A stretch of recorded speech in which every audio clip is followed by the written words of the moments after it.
Skandal ijazah Gibran semakin hari semakin menyeret dinamika politik nasional ke arah yang tak terduga. Publik kini dihadapkan pada pertanyaan mendasar. Benarkah wakil presiden yang sedang menjabat ini tidak memiliki ijazah SMA yang sah? Isu ini bukan sekadar gosip politik.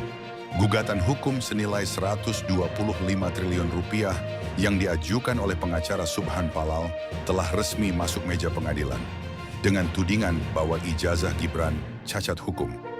Jika tuduhan ini terbukti, konsekuensinya sangat serius, bahkan bisa sampai pada pemakzulan. Yang membuat situasi semakin panas adalah bukti-bukti dan kesaksian yang kini bermunculan dari sejumlah tokoh publik. Roy Suryo menyoroti fakta bahwa Gibran hingga saat ini belum pernah memperlihatkan ijazah SMA asli. Dan data di KPU bahkan mencatat Gibran seolah bersekolah SMA 2 kali. Rismon Sianipar mengungkap hasil investigasi bahwa dokumen ijazah Gibran tidak tercatat di arsip sekolah maupun basis data resmi negara, melainkan hanya disetarakan melalui jalur kursus yang prosedurnya penuh kejanggalan. Sementara Dr. Tifa menegaskan secara terang-terangan bahwa Gibran memang tidak memiliki ijazah SMA valid dan menantang pemerintah untuk berani membuka dokumen resminya ke publik.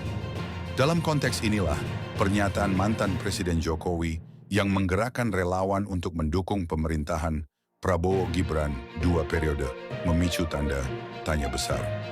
Apakah langkah ini merupakan strategi politik untuk memperkuat legitimasi anaknya, atau justru tanda kepanikan menghadapi badai hukum dan desakan pemakzulan?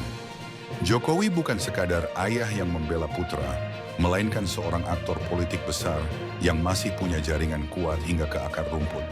Namun, ketika dukungan itu diumumkan di saat kasus ijazah mencuat, publik justru melihatnya sebagai sinyal kelemahan, bukan kekuatan. Fenomena ini membuka kontradiksi mencolok. Di satu sisi, pemerintah ingin membangun citra stabil dengan narasi keberlanjutan kepemimpinan 2 periode. Di sisi lain, fondasi legitimasi Gibran sendiri sedang diguncang isu paling mendasar, keabsahan pendidikan. Semakin kencang Jokowi mengarahkan relawan, semakin kuat pula sorotan publik terhadap rapuhnya pijakan politik Gibran. Dampak politiknya pun tak main-main. Jika gugatan Subhan Palal terbukti di pengadilan, maka Gibran bukan hanya kehilangan legitimasi, tetapi juga bisa membuka pintu krisis politik baru bagi pemerintahan Prabowo. Bayangkan seorang wakil presiden yang ternyata tidak memenuhi syarat konstitusi sejak awal pencalonan.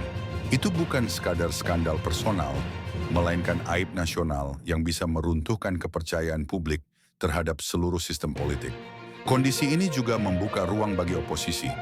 Desakan pemakzulan yang semula dianggap wacana pinggiran, kini mendapat bahan bakar baru. Apalagi dengan keterlibatan nama-nama seperti Roy Suryo, Rismon Sianipar, dan Dr. Tifa yang ikut mengungkap kejanggalan, isu ini semakin sulit untuk ditutup-tutupi. Bagi mereka, transparansi adalah harga mati. Pertanyaan publik pun semakin keras. Mengapa Gibran tidak segera membuktikan keaslian ijazahnya jika memang benar-benar ada? Pada akhirnya, situasi ini menempatkan pemerintahan Prabowo Gibran dalam posisi yang sangat dilematis. Mau tidak mau, legitimasi mereka kini dipertaruhkan pada satu lembar dokumen. Dan Jokowi, dengan segala upayanya menggerakkan relawan, justru menambah kesan bahwa tanpa perlindungan sang ayah, Gibran tidak akan sanggup bertahan menghadapi badai politik yang terus menguat. Bagaimana menurut kalian?